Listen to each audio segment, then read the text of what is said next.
Hi guys, welcome to another episode of Barkology. So today we're going to be running through your Q&A sessions, and this month is all about puppies. So we've got loads of puppy questions. So Angelique, do you want to start with the first one? Sure, I think we can get right into it. So the first question is from Debbie on our Facebook group, and she asks, can we proof a dog against loud sounds or thunders at the puppy stages? So I'm going to go ahead and answer that one. So it is actually a huge issue, noise phobia with dogs. Research has shown, and we'll link the articles below on the podcast, but research has shown that around 40% of dogs have some sort of noise phobia. So it's something that we really want to do everything we can to prevent. We really want to do as much as possible. So you can play sounds.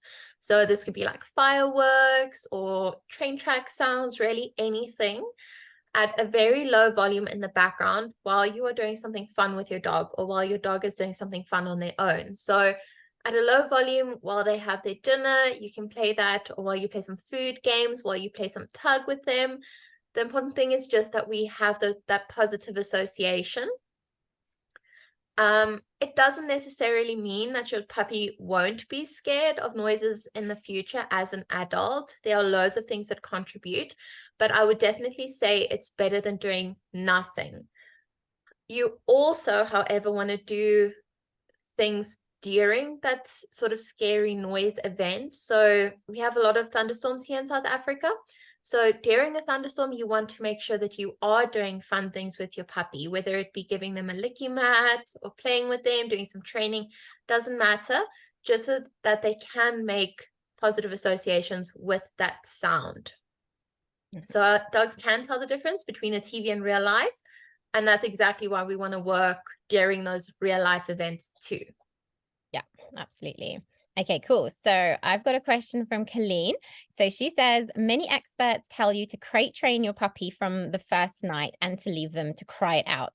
What are your thoughts on this? And also, what happens if your pup is very young and fearful? So this is a really good question. I get this a lot from my clients. So the first few days, first of all, of bringing a puppy home are actually really stressful for them. If you think, usually it's about 8 weeks old that the puppy does come home, and there's so many changes. They're away from their mother, their siblings, their whole kind of environment, and they're pretty much thrown into like a completely new place. They've not built up a bond yet with their owners or anything like that. And then to expect them to be able to stay in a crate alone at night is usually very stressful for them, especially if the breeder hasn't really done any type of crate training already. So first of all, I'm going to throw in a bit of science here.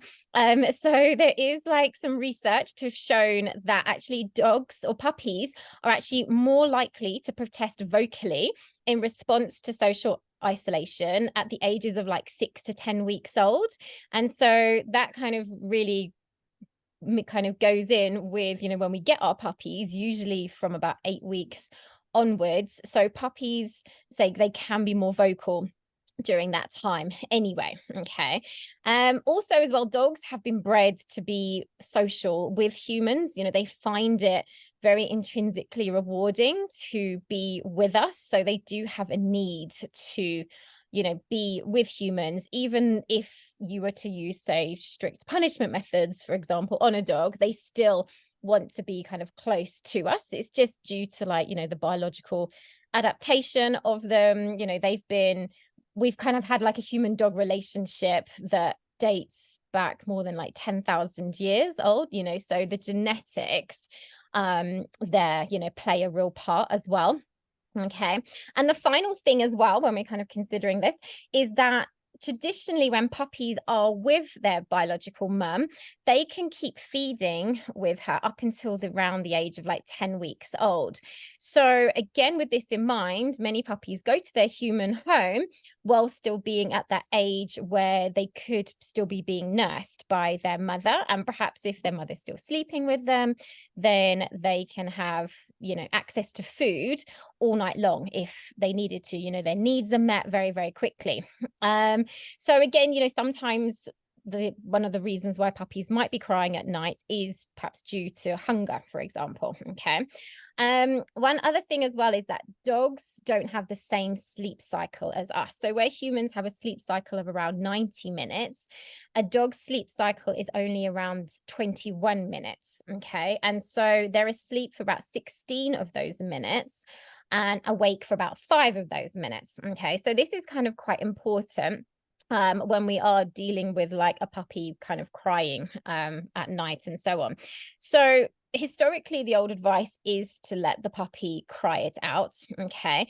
However, this approach can cause fear, it can cause stress, it can cause anxiety in your puppy. It could then start to lead to separation anxiety problems like later on as the puppy does get older, because they just then start to have that fearful feeling when being left alone. And also it's probably not going to do the relationship with your neighbors much good either if you live in, say, like a terraced house or something like that. You know, your neighbors don't particularly want your puppies to be crying all night. So one of the things that I really recommend doing, and it's something that I do with my puppies, is that I would always have my puppies in a crate by my bed, okay, so that I'm really close to them. So even if they're not fully crate trained yet, they do still kind of have that close proximity with me. When I do get my puppy during the day, now usually I get my puppies from good breeders that have already started the crate training process, so it has made my life much easier.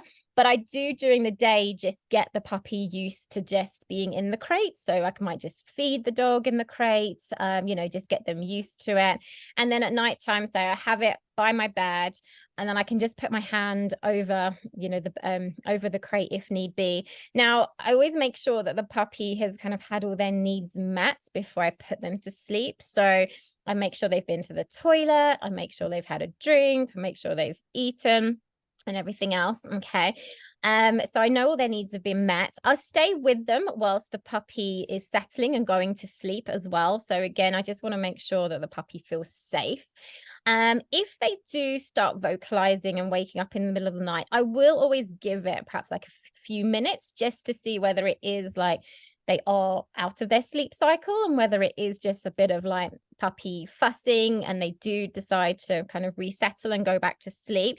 If they don't, so if the vocalizations start to get a bit more intense or the puppy starts to sound a bit more distressed, I will then just take my puppy outside into the garden, let them toilet. So puppies, when they don't like toileting in their crates, so you know they do tend to kind of wake up because they don't want to toilet in their bedding. So I will just carry them outside, let them go to the toilet, and then literally pop them straight back in again. I might also perhaps give them something like a Kong or something, especially if I've had puppies that have woken up around 4 a.m., 5 a.m. and they're like wide awake and they want to do stuff. So I'll perhaps just give them like a food enrichment toy like that, for example. So yeah, so that's what I would do. And there is obviously a protocol to follow. If you did want your puppy eventually sleeping downstairs, then you can slowly over the space of like a few weeks start to move the crate further away. But basically, to answer the question, I wouldn't let puppies cry it out. No. Okay, cool. I think the next question goes to me again, and this is also from Michelle, also from our Facebook group.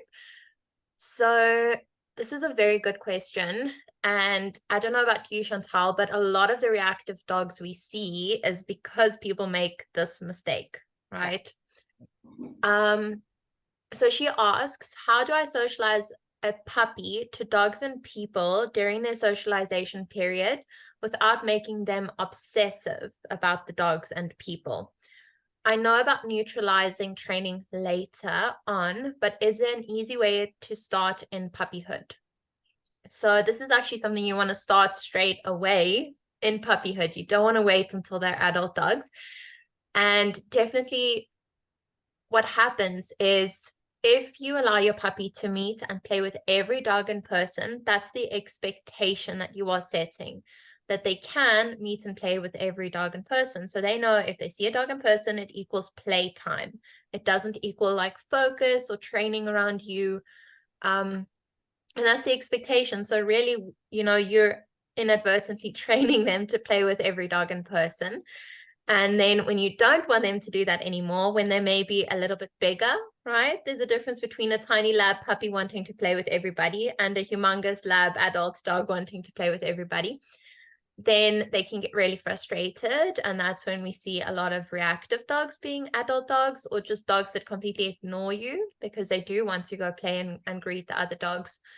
So from the start, you want to give your puppy experiences where they get to play with other dogs, yes, and people. It is important that they develop those play skills, but you also want to balance that out and practice having them ignore other dogs and people. So I think Chantal actually has that the rule of 3, if I remember correctly. So the first dog that your puppy meets, they have to completely ignore that dog. The second dog that your puppy meets, they can have like a quick sniff and then move on, right? Because that's also an important skill.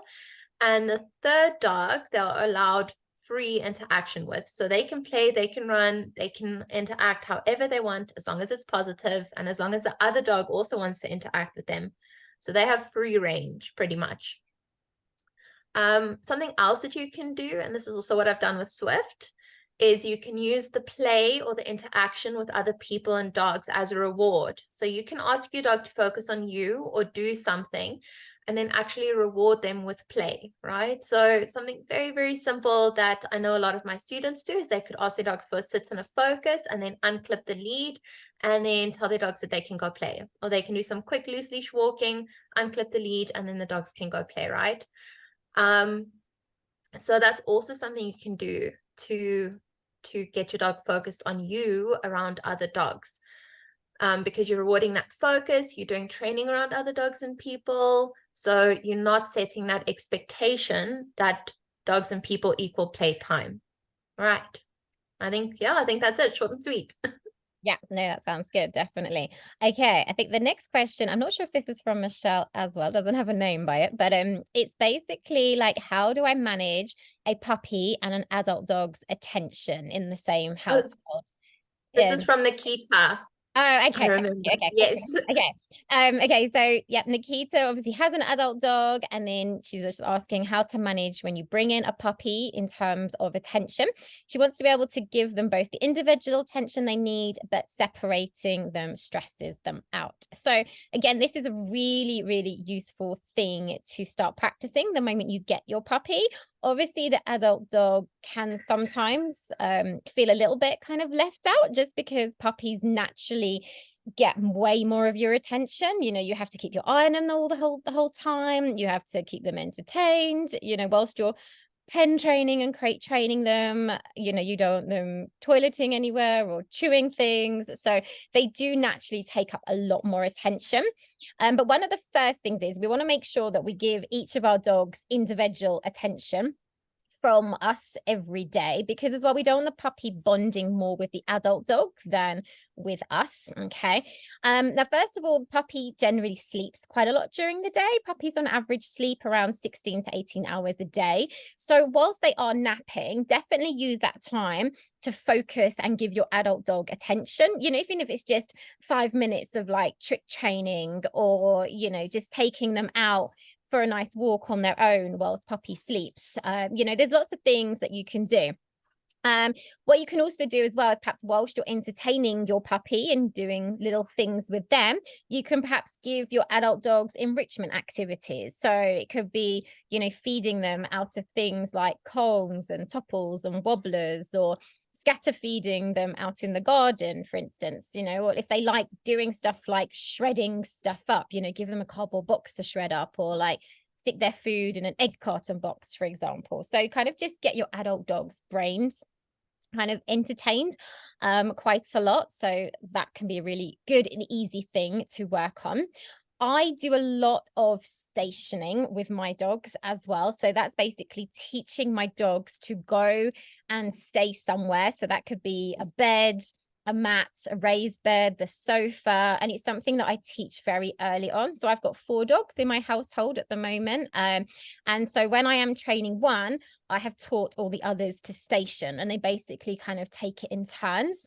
So this is a really important skill to teach for a puppy anyway. Okay. It's one of the first things that I start to teach. And so what you can perhaps do is like have your puppy and just reward them for being on a bed or a mat. And you always want to teach that skill separately first before bringing in another dog. Okay. But then what I tend to do is, whilst my puppy is on the raised bed, so say I use raised beds, so I'm just going to use that as an example. So once your puppy is on the raised bed, I'll perhaps get my adult dog to do a behavior, but I will keep rewarding my puppy almost more than what I'm rewarding the adult dog for. So the dogs are learning that actually stationing is super valuable and even more important than actually kind of working for me, because working and doing tricks and that kind of thing is really fun. Okay. Whereas quite often waiting it out can be a bit boring for the dog. So we want to kind of really increase the value of that behavior. So we want to make sure we reward it a lot to begin with. And then obviously as the puppy gets older and the dogs get used to it, then we can start to phase out the rewards of, we don't need to reward them as much for that once the behavior has been taught. So that's something that can be really, really good to do. And again, it's just really good for self-control as well. Okay. A couple of other things you can do is, like, if there's like more than one of you in the household, you can perhaps like walk your dog separately. So obviously puppies can't have as much physical exercise as your adult dogs anyway to begin with. All right. So one person can take puppy out, another person can take your adult dog out. It's also useful as well. You need to get your puppies used to having some alone time as well. So perhaps whilst your puppy is having alone time, and you can give your puppy an enrichment toy like in their crate or in their puppy pen, that's when again you can like do stuff with your adult dog as well. So, and I always think it's good as well that, puppies don't bug adult dogs the whole time, because puppies generally want to play a lot and they haven't yet learned those social skills properly of, how to necessarily be gentle with adult dogs sometimes. And just again, depending on your adult dog, how they are with puppies, you might just need to use management like puppy pens, etc., just to kind of break them up. So yeah, so that's what I would do. Yeah, I 100% agree. I don't think I can even add anything. Okay, but let me go on to the next question. And this one is from Bianca. So I hope we interpreted this question well. So Bianca asks, with regards to object socialization, so I'm going to assume that those are things like different surfaces, different like objects, things like that, and confidence building using objects. When is the best time to start, getting your puppy used to those types of things? So what I sort of envisioned with this question is, for example, doing some socialization with, getting your puppy in and out of a box, or walking on crinkly papers, different surfaces, those types of things, and really building confidence with things that move and make sounds, and, that might feel a little bit weird under their paws. So that is what I envisioned with this question. So you want to make sure, of course, that all the objects are non-slip, they're safe, your dog isn't jumping off of high surfaces, your puppy isn't jumping off of high surfaces. So just make sure to protect their bodies, their growing bodies and their growing joints and things. But basically, if you have a good breeder, your breeder is actually going to start with this before your puppy goes to your house. So they are already going to be starting with this. But for everybody else that might not know if their breeder did this, or if you adopted a dog, you can start with this sort of straight away. If your puppy needs a few days to decompress, then of course allow them to do that. But as soon as they are happy and confident at home, then you can immediately start and use what you have at home. So we have a shop called Checkers here in South Africa, and they sell these paper bags. If you can get your puppy going in and out of that paper bag, that's a cool thing to do. In and out of a box, or you can actually make tunnels with boxes as well. I used to do that for my terrier. I used to tape boxes together and make tunnels all around the living room with the boxes.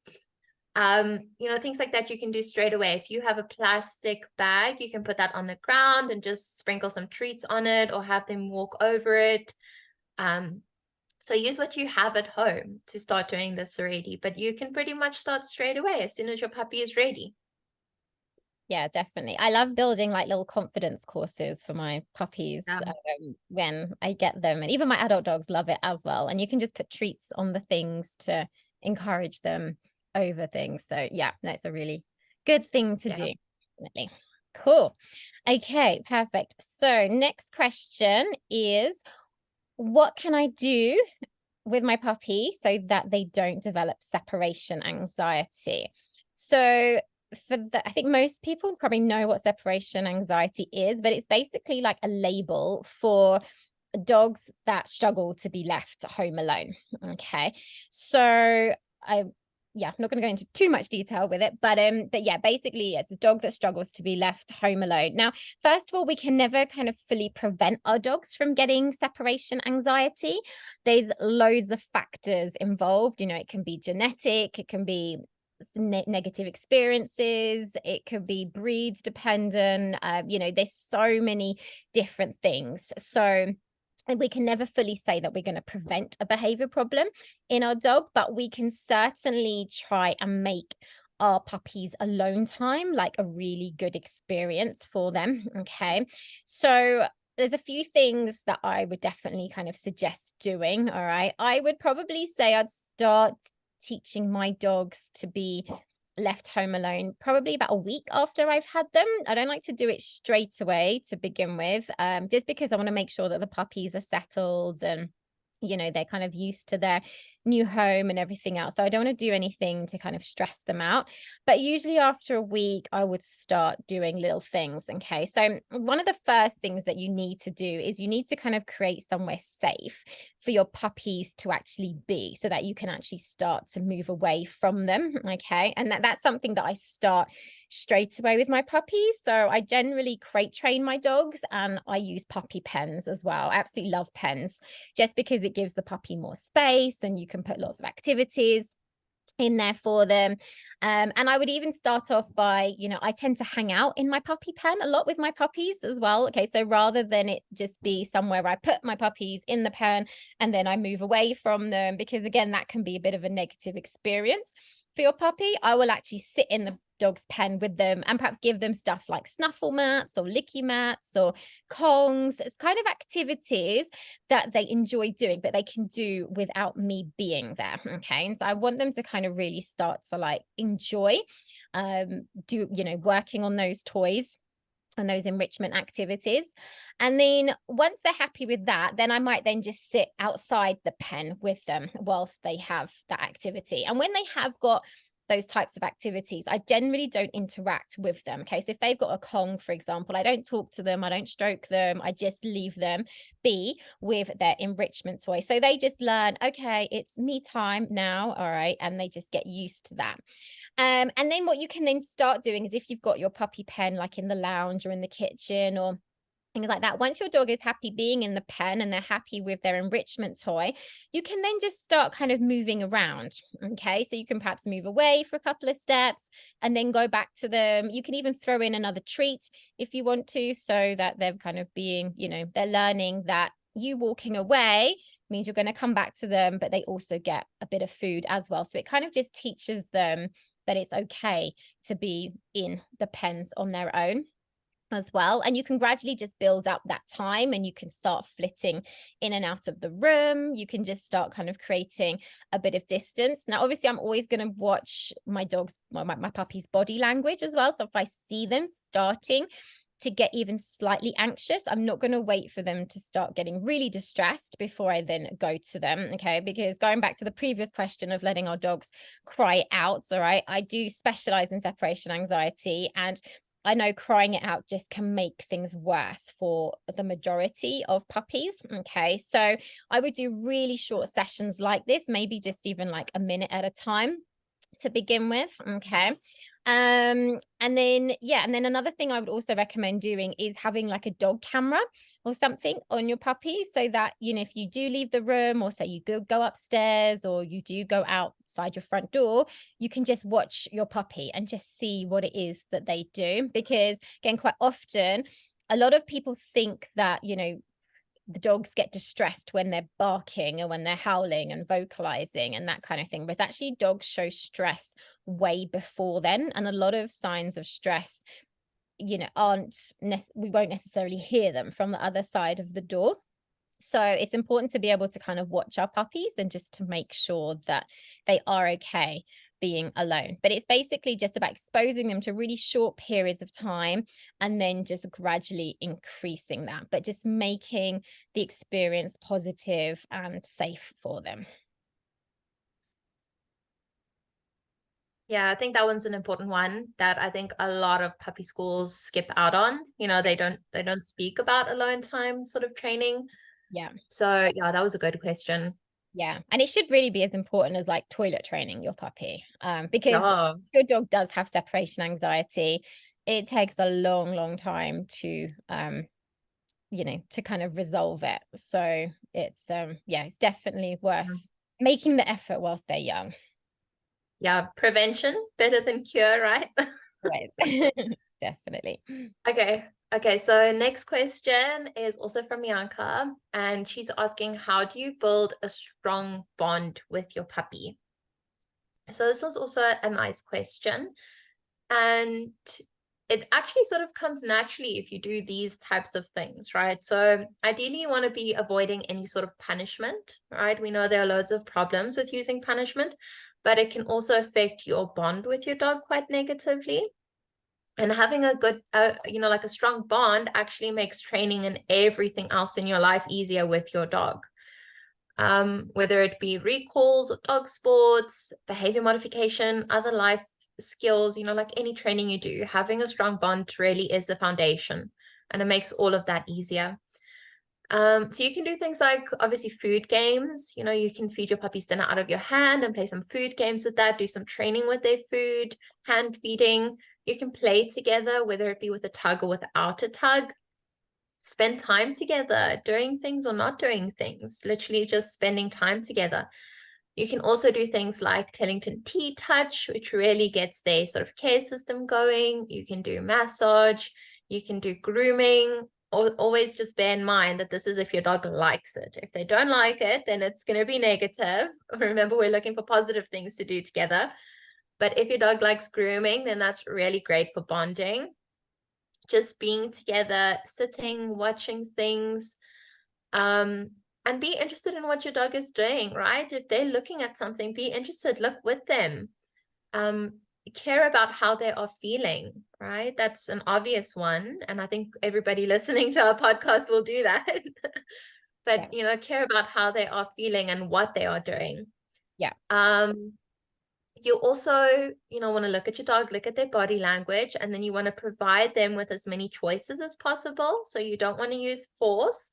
And of course, when you do provide them with choices, you set them up for success. So, you set them up so it's easy to make that choice, that, like the correct choice, if I can put it like that. So just do fun things together with your dog, good things that are building good habits and good life skills. Share your life with them. That's pretty much it. Yeah, definitely. And just making sure all your training is positive as well, not using any kind of punishment type methods or anything like that. Yeah. So, yeah. Definitely. Cool. Good question. Okay. So Esther Marie asks, what do you deem the most important foundation skill to start working on immediately with your puppies? So okay, so for me, I obviously work my dogs. Okay, I do agility, I do search and rescue with them. So the dogs that I get generally are very high energy, high drive dogs, because that's what I want. But I don't want that behavior in the house. Okay, so I like a nice, calm, peaceful household. And I think a lot of people that are in like the sports world, so that do things like agility and that kind of stuff, they tend to focus a lot on things like the trick type side of things quickly, whereas what I like to do is I like to focus on life skills to begin with. Okay, so for me, one of the first things that I do is I immediately start rewarding calm behaviors in the house. Okay, I like teaching a settle. It's probably one of my most favorite things to teach ever, especially if you have got like a high energy, high drive dog like a collie or a Mallee or something like that. You actually need to teach them just to relax and that it's okay to kind of switch off and so on. So and you can do this so easily. What I do is I literally just take some of my dog's food or my puppy's food. I just keep it on me. And anytime I see them being calm, or, so it might just be laying on a mat or just sitting, or, just being calm in their crate, or basically anything that I want more of, I just go up to them. I just drop a piece of food down. I don't make too much of a fuss. I don't use a marker word when I'm teaching a settle or anything like that, because I don't want the dog to kind of think that they're working. I'll just casually just drop a piece of food down on the floor by their mouth, so they're not getting up out of position. And I'll do that quite a lot with them, especially for like the first few weeks, just until that habit has been created. So that can be a really good thing to do, especially as well because I work online and I work from home a lot as well, so I want my dogs to be calm. So it's definitely something I did with Samba, my youngest dog. Well, she's 14 months old now, but when she was younger, I literally just had her attached, with a lead attached to my desk to begin with. I had her bed, and I would literally, whilst I was Zooming clients, I would literally just be dropping food down. Okay. And so that just taught her very quickly to settle, and only had to do that for a couple of weeks, and then she just learned, okay, when mum's on her laptop, she just settles. Okay, so that's a really definitely a good thing to do, especially if you've got a multi-dog household as well, which again, those of us in the sports world, we tend to like be a bit crazy and have quite a few dogs in the household. Okay, so so that's super, super important. And as well, it's, I think quite often people think that with these high drive dogs that we need to give them more training, or we need to give them more exercise. And the thing is, if the dog is on the go all the time, that's what they're learning, and it can actually be quite difficult for them to switch off. So I love teaching the settle. Okay, I also do a lot of play with my puppies, so I think play is very underused with dogs, especially with pet dogs. Even if you're not doing sports, it's still something that can be a huge reward for dogs. So I do lots of different play sessions. I teach retrieve, so that I spend quite a bit of time, teaching like a fetch cue, for example. I make the toys move around. I get them chasing, hunting, just kind of channeling those dogs' hunting needs on a toy. Okay. And again, it's all about just building up your relationship with your dog, and you can use play as a really good way to do that. And again, some dogs are more toy motivated than food motivated as well. So, but it's important to kind of teach other owners, how to play with their dogs correctly, so that it's fun for your dog. And obviously, depending on the type of dog that you have, play is different, for each of them. So some dogs might like to tug, for example. Some dogs might like to chase. Some dogs might just like to bite and possess onto the toy, So it's just about finding what part of the play your dog actually really enjoys, and making sure that you're giving them that element of play.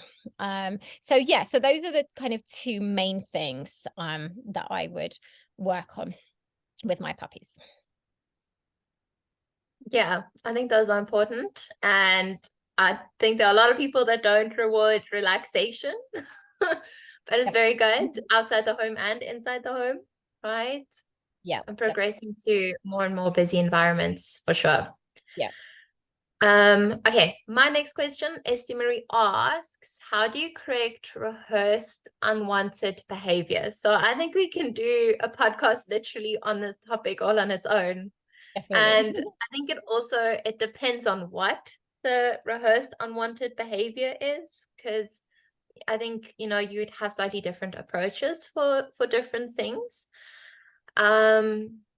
For example, like a bull terrier puppy, like really mouthing and biting you, is going to be a different approach to a border collie chasing and herding the adult dog in the home, right? That's going to be a different approach. But I think overall you want to start with management, which is most important. And this is why a lot of positive reinforcement training plans fail, is because they skip out on this first step, which is management. So you want to prevent future rehearsals. So you don't want that behavior, the unwanted behavior, to strengthen even more, because it doesn't help if you're trying to sort of build new habits, but the bad habit is still getting rehearsed, right? And it's still being strengthened.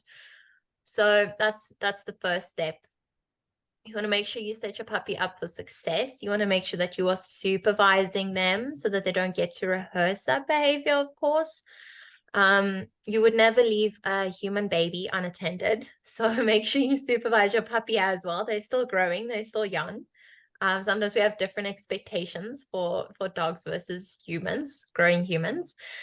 And then you want to think about, what do you want your puppy to do instead of the unwanted behavior? So really, what is an alternative and ideally an incompatible behavior, right? So a really simple, sort of stupid example of this is if you reward your puppy for having all four paws on the floor or for sitting instead of jumping up on the counter or jumping up on you, that's an incompatible behavior, because your puppy can't jump and sit at the same time, or they can't, stand on all four paws and jump at the same time.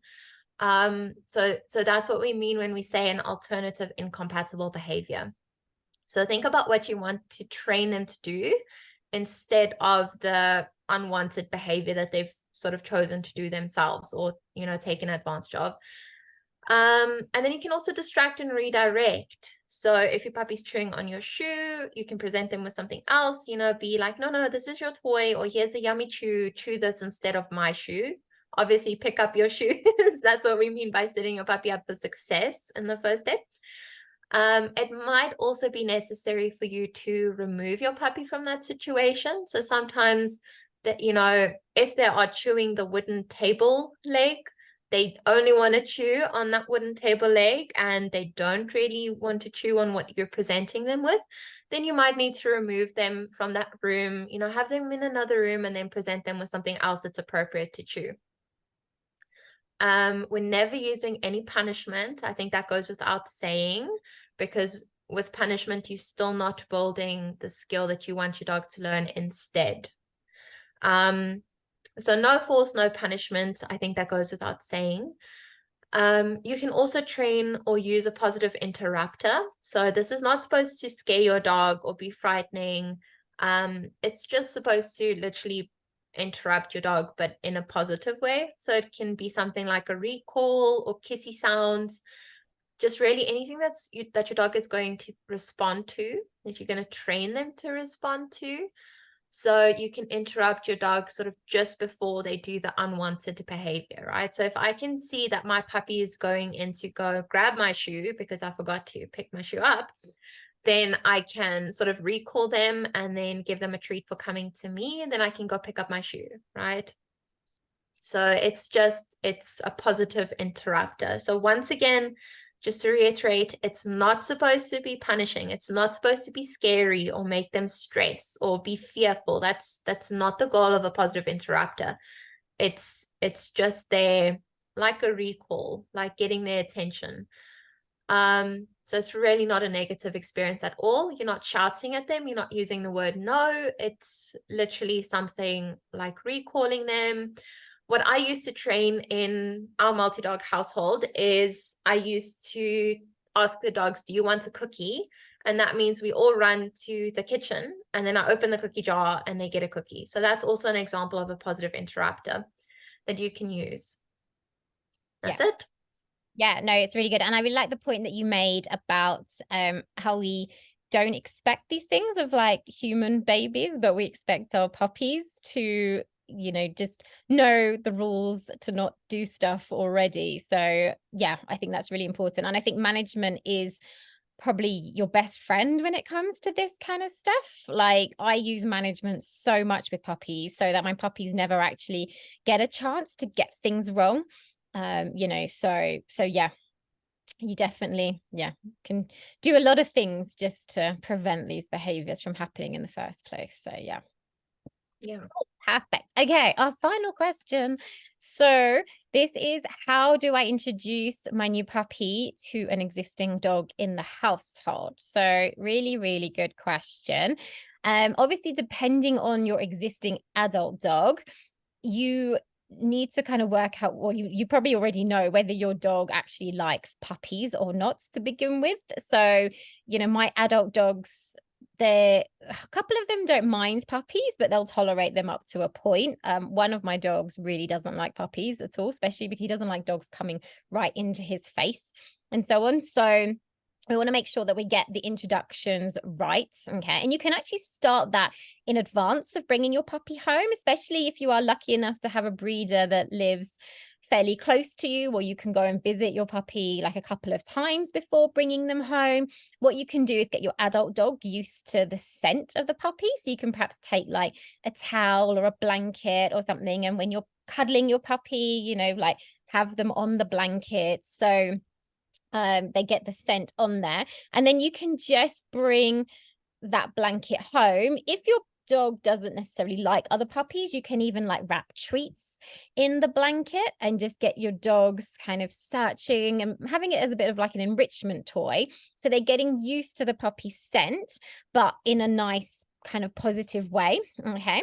Another thing I would do as well is get your adult dog used to having the puppy pen already set up, a crate set up if your adult dog isn't kind of used to crates. All right. So they just kind of get used to what is going to be puppy space and what is going to be their space. Okay. So those are the things that I would recommend for before puppy arrives home.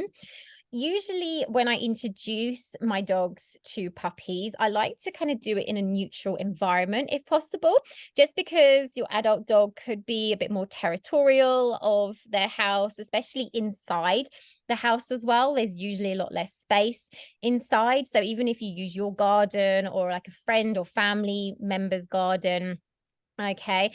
And again, just depending on the dogs, I would either have, so you could either use something like a puppy pen.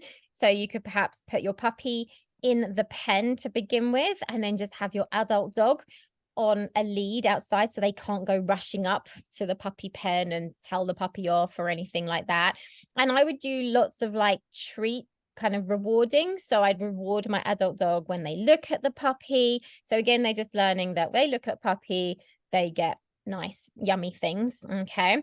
And I would just watch the body language of both of them. All right. And make sure, again, they're always kind of kept separate in the house. And then gradually over time, you can then just start to bring them closer and closer together. I try not to let my puppies go running up to my adult dog's faces, especially if they don't like puppies. All right. So again, it just depends on your adult dogs. A lot of this is kind of quite dog dependent. As obviously they get used to each other, you can then, just move the proximity of the dogs closer and closer. I generally, if my puppy is calm and in a calm mood, I might then introduce them in the household with my adult dogs for like short periods of time. But if I start seeing them start to get a bit too excited, or and they start to get a bit overtired and so on, then I'll just move the puppy back away into their space again. You could do things like parallel walking, once your puppy's used to being on like a lead and a harness and so on. You can do that indoors as well. I say lots of the Look at That game. I love that game for everything, but it's really, really good for just getting dogs used to each other. All right. And then if you are going to have them off, like if you are going to have them off lead together, what I would generally do is actually have the puppy on a long line and then the adult dog off the lead, not the other way round. Okay. So then the adult dog can kind of move away if they want to. Now, I'm just going on what my dogs would prefer here. Okay. If obviously your puppy is quite nervous of your adult dog, and your adult dog is actually being the one that's like super excited and being a bit boisterous for your puppy, then I would have the adult dog on the lead and the puppy off the lead so that the puppy can kind of choose to move away if they want to. Okay. And then say if the puppy is nervous, again, lots of feeding around the other dog and making sure just interactions are nice and safe and positive for everyone. So yeah, that's pretty much what I would do. I don't know if you want to add anything else to that, Angelique. I think that's good. What I actually saw, and I think this is really just going to be for the dog expert people, if that makes sense. So I recently attended a workshop with a T-Touch practitioner here. If you want to look her up, she's called Chill Pups here in South Africa. and how she introduces all the new rescues and dogs coming to her home. And bear in mind, she can only do this because she knows her dogs, and her dogs are used to this, is she uses something called free work that the T-Touch people use. So what she'll do, and she has, I think, about 8 dogs now, 8 rescues that she's fostering and working with, and they are quite calm in our home. So it's a really nice setup. So what she'd do is she'd bring the new pup in a crate, and the pup's already used to a crate, so it's not something new that they're just getting shoved into. So the pup will arrive in their crate, and she'd put the crate down, and she'd set up free work objects on the lawn, so on her big lawn, right? And she'd sprinkle food and everything there. So none of her dogs are resource guarding either. Bear that in mind. If you have a resource guarding dog, you don't want to do that. So yes, she'd set that up. There would be food in the snuffle mats and on this object and on the ground, and like a whole free work setup. There's a lot of free work information out there, so you can also just Google that if you are interested in learning more about that. And the puppy would also get something, and then when everybody's calm, quiet, busy grazing, if we can put it like that, then she would just calmly open the crate, and puppy comes out, nose is immediately down, sees the other dogs, but really we're interested in the food, and it's a nice calm introduction, and she would just manage things from there to make sure everybody is happy. She does this because her other dogs are very, very chilled. She mostly has senior other dogs, so it works for her setup. But yeah, just something interesting to mention that could work for somebody else. Yeah, definitely. And free work, actually, remember the question I think that Bianca asked about object socialization and surface, it's kind of related to that as well. So definitely thing to do. So thanks for joining us, guys, on another episode. If you have found it helpful, please subscribe and leave us a review. It really helps. And join our Facebook group. We do Facebook Lives on there. We do Q&A, so that's where you can ask questions. So it's really nice, interactive, but we'll catch you in the next one. Thanks, guys. Bye. Bye.